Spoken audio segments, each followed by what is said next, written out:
चलिए आगे बढ़ेंगे। खबर गुजरात से है, जहां विधानसभा चुनाव से पहले बुधवार को एक बड़ा सियासी घटनाक्रम देखने को मिला। सूरत से पूर्व आम आदमी पार्टी के उम्मीदवार कंचन जरीवाला ने अपना नामांकन वापस ले लिया।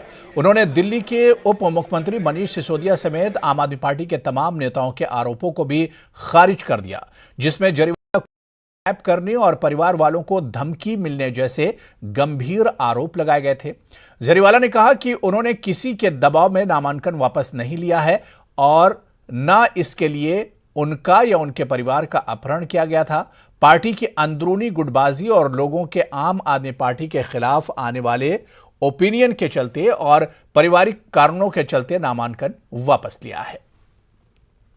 पूर्वनी संगठन टीम वारंवार बड़ू राजीनामा करता था।